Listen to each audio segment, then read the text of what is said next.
আসসালামু আলাইকুম ওয়া রাহমাতুল্লাহ। ফরজ নামাজের পর ইয়া জাল জালালি ওয়াল ইকরাম 7 বার পাঠ করলে আল্লাহ তাআলা আপনাকে বিশেষ কিছু পুরস্কার দান করবেন। যেই পুরস্কারগুলো আপনার জীবনে এলে আপনার জীবন একেবারেই ধন্য হয়ে যাবে। প্রিয় দর্শক, এমন গুরুত্বপূর্ণ পুরস্কারগুলো পেতে হলে আজকের ভিডিওটি আপনাকে সম্পূর্ণ দেখতে হবে। আমি বিশ্বাস করি যে ব্যক্তি ইয়া জাল জালালি ওয়াল ইকরামকে ভালোবাসে, আল্লাহ তাআলাকে ভালোবাসে, নবী মুহাম্মদ সাল্লাল্লাহু আলাইহি ওয়াসাল্লামকে ভালোবাসে, সে আজকের ভিডিওটি সম্পূর্ণ দেখবে এবং এইখান থেকে আমলটি পরিপূর্ণভাবে শিখে পরবর্তীতে সেও প্রত্যেক ফরজ সালাতের পর উক্ত আমলটি করে মালিকের দরবারে দোয়া করবে ইনশাআল্লাহ ইনশাআল্লাহ। তো প্রিয় দর্শক, আজকের ভিডিওটি একজন মুমিন মুসলমানের জন্য খুবই গুরুত্বপূর্ণ। আমি আজকের ভিডিওতে 2টি পার্ট আলোচনা করব। প্রথম পার্টে আলোচনা করব ফরজ নামাজ না পড়ার 15টি শাস্তি সম্পর্কে, আর দ্বিতীয় পার্টে আলোচনা করব ইয়া জাল জালালি ওয়াল ইকরাম এর সেই অজানা আমল সম্পর্কে। তাহলে চলুন প্রথম পার্টে আলোচনা করি ফরজ নামাজ না পড়ার 15টি শাস্তি সম্পর্কে। হাসরের মাঠে নামাজের মাধ্যমেই হিসাব নিকাশ শুরু হবে। যার নামাজ সঠিক হবে তার অন্যান্য আমলও সঠিক বলে বিবেচিত হবে, আর যার নামাজ অসুন্দর হবে তার অন্যান্য আমলও অসুন্দর বলে গণ্য হবে। তাই প্রত্যেক মুসলমানের উচিত গুরুত্ব সহকারে নামাজ আদায়ে সচেষ্ট থাকা। যে ব্যক্তি নামাজের ব্যাপারে অলসতা করে তাকে 15 ধরনের শাস্তি দেওয়া হবে। তার মধ্য থেকে 5 ধরনের শাস্তি দুনিয়াতে, 3 ধরনের শাস্তি মৃত্যুর সময়, 3 ধরনের শাস্তি কবরে, আর 4 ধরনের শাস্তি কবর থেকে উঠানোর পর দেওয়া হবে। দুনিয়াতে যে 5 ধরনের শাস্তি দেওয়া হবে তা হলো: 1. তার জীবনের বরকত ছিনিয়ে নেওয়া হবে। 2. তার চেহারা থেকে নেককারের নূর দূর করে দেওয়া হবে। 3. তার নেককাজের কোনো বদলা দেওয়া হবে না। 4. তার কোনো দোয়া কবুল হবে না। 5. নেকবান্দাদের দোয়ার মধ্যে তার কোনো হক থাকবে না।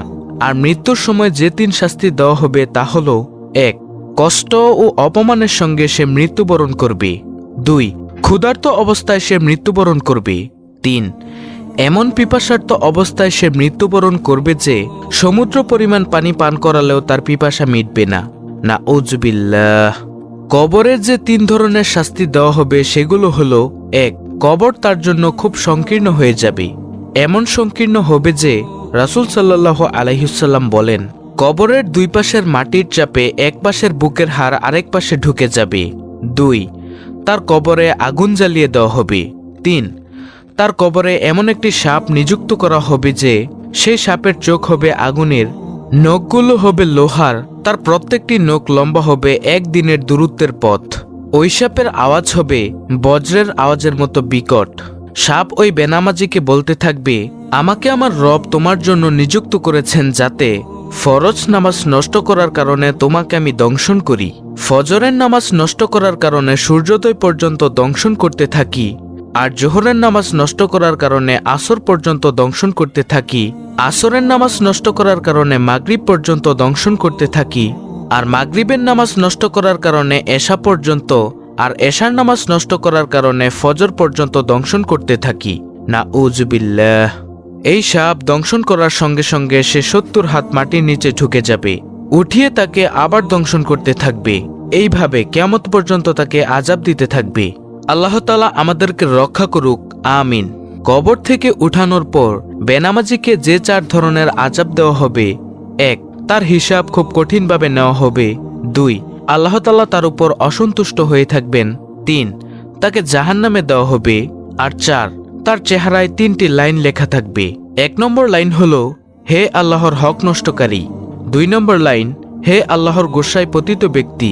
3 নম্বর লাইন, তুমি দুনিয়াতে যেমন আল্লাহর হক নষ্ট করেছিলে তেমনি আজ আল্লাহর রহমত থেকে তুমি নৈরাশ। প্রিয় দর্শক, এইভাবে বেনামাজিকে 15 ধরনের শাস্তি দেওয়া হবে। আল্লাহ তাআলা আমাদের সবাইকে 5 ওয়াক্ত নামাজ যথাযথভাবে আদায় করার তৌফিক দান করুক। কেন আমরা নামাজ আদায় করব না? রাসূল সাল্লাল্লাহু আলাইহি ওয়াসাল্লাম হাদিসের মধ্যে কত সুন্দরভাবে বলেছেন। তিনি বলেন, হে সাহাবায়ে কেরাম, শোনো, তোমাদের কারো বাড়ির পাশে যদি একটি প্রবাহমান নদী থাকে, সেই নদীতে যদি সে ব্যক্তি দৈনিক 5 বার গোসল করে তার শরীরে কি কোনো ময়লা থাকতে পারে? তখন সাহাবায়ে কেরাম বললেন, না ইয়া রাসূলুল্লাহ সাল্লাল্লাহু আলাইহি ওয়াসাল্লাম, তার শরীরে কোনো ধরনের ময়লা থাকতে পারে না। সে ব্যক্তি একেবারে পরিষ্কার পরিচ্ছন্ন হয়ে যায়। তখন নবী সাল্লাল্লাহু আলাইহি ওয়াসাল্লাম বলেন, হে সাহাবায়ে কেরাম শোনো, কোনো ব্যক্তি যদি 5 বার অজু করে সুন্দরভাবে অজু করে 5 ওয়াক্ত নামাজ সুন্দরভাবে আদায় করে, তার শরীরেও কোনো গুনাহের ময়লা থাকতে পারে না। সুবহানাল্লাহ, আল্লাহু আকবার। প্রিয় দর্শক, নামাজের এতটাই দাম, এতটাই গুরুত্ব। আল্লাহ তাআলা আমাদেরকে 5 ওয়াক্ত নামাজ জামাতের সাথে এবং মহিলাদেরকে ঘরের মধ্যে সুন্দরভাবে আদায় করার তৌফিক দান করুন। আমিন সুম্মা আমিন। তো এখন বলবো সেই আমলের কথা, যে আমলটি করলে আল্লাহ তাআলা আপনাকে বিশেষ বিশেষ কিছু পুরস্কার দান করবেন। সে আমলটি হলো ইয়া জাল জালালি ওয়াল ইকরাম এর আমল। এটা হলো একটি ইসমে আজম। ইসমে আজম আল্লাহ তাআলার গুণবাচক নাম দিয়ে তৈরি। প্রিয় দর্শক, এই ইসমে আজমের অনেক অনেক দাম।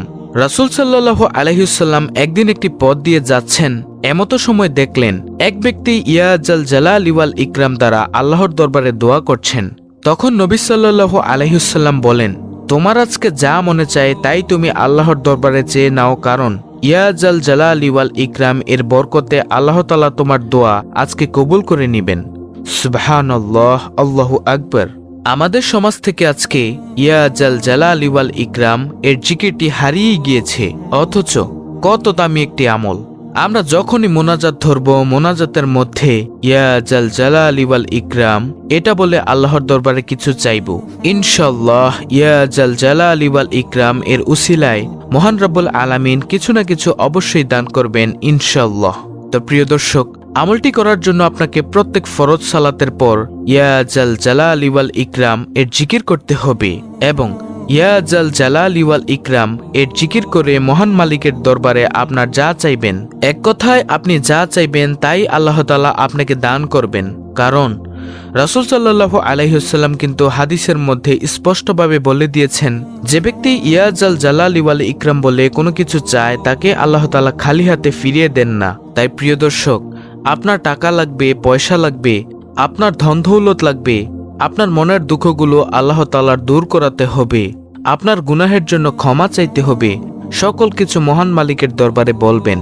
ইনশাআল্লাহ ইয়া জাল জালালি ওয়াল ইকরাম এর বরকতে আল্লাহ তাআলা অবশ্যই দোয়া কবুল করবেন। এছাড়া আপনাকে বিশেষ বিশেষ কিছু পুরস্কার দান করবেন। তা হলো, যেই বান্দা আল্লাহর হয়ে যায় আল্লাহ তাআলাও তার হয়ে যায়। যখন আপনি আল্লাহর পাগল হয়ে যাবেন, আল্লাহ তাআলা আপনাকে গায়েবী খাজানা থেকে রিজিকের ব্যবস্থা করবেন, আপনার অন্তরের মধ্যে প্রশান্তি দান করবেন, প্রশান্তিময় জীবন দান করবেন, পরিবারের মধ্যে সংসারের মধ্যে সুখ শান্তি দান করবেন ইনশাআল্লাহ ইনশাআল্লাহ, এবং সমস্ত আমল করার জন্য আপনাকে তৌফিক দান করবেন। আল্লাহ তাআলা বলেন, চেষ্টা করা বান্দার দায়িত্ব, পূরণ করার মালিক হলো আমি। অতএব প্রিয় দর্শক, আমাদের কাজ হচ্ছে চেষ্টা করা। আমরা সব সময় মহান মালিকের দরবারে বলবো, হে মালিক, তুমি আমাদের দ্বারা এমন কিছু আমল করাও যে আমলগুলো করলে তুমি খুশি এবং তোমার নবী মুহাম্মদ সাল্লাল্লাহু আলাইহি ওয়াসাল্লাম খুশি। অবশ্যই আল্লাহ তাআলা আপনাদের দ্বারা এবং আমার দ্বারা ভালো কিছু আমল করাবেন। প্রিয় দর্শক, এই ইয়া জাল জালালি ওয়াল ইকরাম হচ্ছে অত্যন্ত সুন্দর একটি আমল।